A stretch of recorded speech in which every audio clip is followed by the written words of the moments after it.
સુરત જિલ્લાના બારડોલીના મસાડ ગામે પ્રેમ પ્રકરણમાં પરિવારને તાલિબાની સજા આપવાનો એક વિડિયો વાયરલ થયો હતો।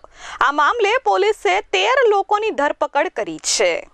બારડોલી તાલુકાના મસાડ ગામમાં એક ઘટના બની હતી, જેનો વિડિયો વાયરલ થયો છે। વાત એવી હતી કે છોકરો અને છોકરી ગામમાંથી ભાગી ગયા હતા અને આ મુદ્દે છોકરીના પરિવારજનોએ આવેશમાં આવી યુવકના પરિવારજનો વિરુદ્ધ હિંસા આચરી હતી। સૌપ્રથમ યુવતીના પરિવાર દ્વારા યુવકના પરિવારને પૂછપરછ કરવામાં આવી હતી કે તમારો છોકરો ક્યાં છે?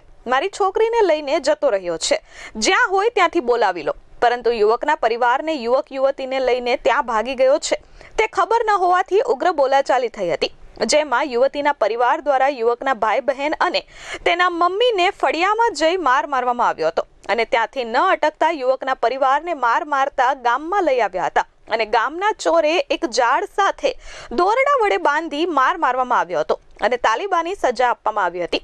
આ ઘટના 2 ફેબ્રુઆરીના રોજ રાત્રે બની હતી, જેમાં મસાડ ગામની કોળી પટેલ સમાજની એક યુવતીને ગામના જ રાઠોડ સમાજનો યુવક લઈને ભાગી ગયો હતો, જેથી યુવતીના પરિવાર દ્વારા યુવકના પરિવારને ગુસ્સામાં આવી મારવામાં આવ્યો હતો। મારું નામ જેનિસ હેમંત છે, મેં મસાડનો રહેવાવાળો છું। શું ઘટના બની રહી તમારી સાથે? અમારા સાથે મારો ભાઈ છે તે છોકરી લઈને 5 વર્ષના ગાળામાં નાહી ગયો, તો એ લોકોના ઘરવાળા આવ્યા ને બધા મારા ઘરે મારવા સારું આવ્યા ને કંઈ પરપૂછ કંઈ નહીં કરીને અમને આવીને ડાયરેક્ટ મારવાનું ચાલુ કરી નાખ્યું। એના પપ્પા, એના મમ્મી ને બીજા એના જે કોળીવાડના હતા તે કોળી પટેલ તે લોકો બધા આવીને અમને મારવા લાગ્યા। મારતા અમને લઈ ગયા એ લોકોના ગામમાં, આખા ગામમાં મારતા લઈ ગયા ને એ લોકોના ગામમાં ગઈને જે ઝાડ છે ને ચોરો છે ત્યાં આવીને અમને દોડાએ કહીને બાંધ્યા ને ત્યાં પછી બી માર્યા અમને એમ। કોને મારવામાં આવ્યો? મને, મારી મમ્મીને ને મારી બેનને, અમને ત્રણને મારવામાં આવેલા હતા। એ લોકો એમ કહે કે તારા ભાઈને બોલાવ ને એવું તેવું કે અમને કંઈ ખબર નથી હવે મારો ભાઈ કાં ગયો ને કાં નહીં, તે છતાં બી અમને એવી રીતે મારે ને એવું કરે એમ ને ત્યાં ધમકી આપે કે તારા ભાઈને બોલાવ ને તારા ઘર બધું અમે હલગાવી દઈશું ને તમને અહીંથી ગામમાંથી કાઢી નાખો ને રાતના હોટેલા હોય ત્યાં તને આવીને મારી નાખો એવું બધું। એ બધા બહુ હતા ગામના, તો થોડાકના નામ મને યાદ તો નથી પણ 6-7 જણા એવા છે કે એવું બધું બોલતા હતા ને અમારા સમાજ વિશે બોલતા હતા કે આદિવાસીવાળા સમાજ વિશે એમ કે જાતિ વિશે બોલતા હતા કે આ સમાજમાં પોળી નહીં અપાય ને એવું તેવું કહીને બધું બોલતા હતા અમને એમ અમારા સમાજ વિશે એમ। પોલીસ ફરિયાદ મેં રાતના દવાખાને લઈ ગયેલા હતા, મને માથામાં 2 ભટકા મારેલા હતા। જે એની પોળી છે ને તેના મમ્મીએ મને 2 ભટકા મારેલા હતા, તે રાતના મને દવાખાનામાં લઈ ગયા સરદારમાં ને ત્યાં જઈને એક બાટલા ચરાવ્યા, ઇન્જેક્શન મૂક્યું ને એવું કરીને મને પછી દવા લઈને રાતના મને કે 5 વાગે મેં રજા લઈને આવ્યો।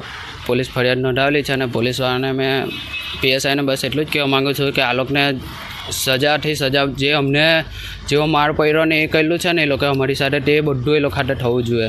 યુવકના પરિવારને મારવાનો વિડિયો વાયરલ થયો હતો અને યુવકના પરિવાર દ્વારા બારડોલી રૂરલ પોલીસ મથકમાં ફરિયાદ નોંધાવવામાં આવી હતી અને જે ફરિયાદના આધારે કાયદાને હાથમાં લેનાર આરોપીઓ છે તેવા 13 લોકોની પોલીસે ધરપકડ કરી હતી।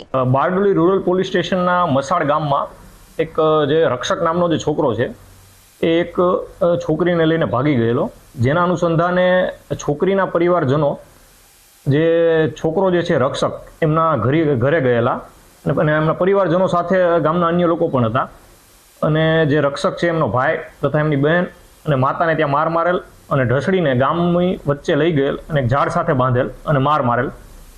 આ સંદર્ભે ગઈકાલે બારડોલી રૂરલ પોલીસ સ્ટેશન ખાતે FIR દાખલ કરવામાં આવેલ અને જેના અનુસંધાને તપાસ જે છે એ SC/ST સેલ DYSP તરીકે મારી પાસે છે અને ગુનાની તપાસમાં 13 આરોપીઓની ધરપકડ કરવામાં આવેલી છે અને આરોપીઓને આગળની કાર્યવાહી માટે નામદાર કોર્ટમાં રજૂ કરવામાં આવશે અને કડકમાં કડક કાર્યવાહી કરવામાં આવશે કે જેથી ફરીવાર આવો કોઈ બનાવ બને નહીં।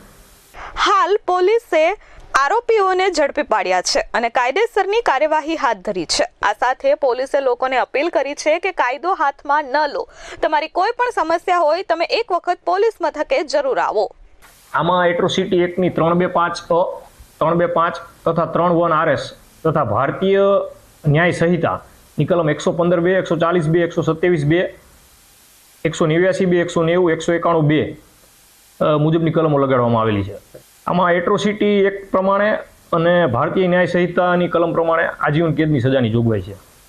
આગળ અત્યારે આરોપીઓની પૂછપરછ વધારે ચાલુ છે અને બીજા પુરાવા મેળવવાની પ્રોસેસ ચાલુ છે અને આરોપીઓને નામદાર કોર્ટમાં રજૂ કરવામાં આવશે.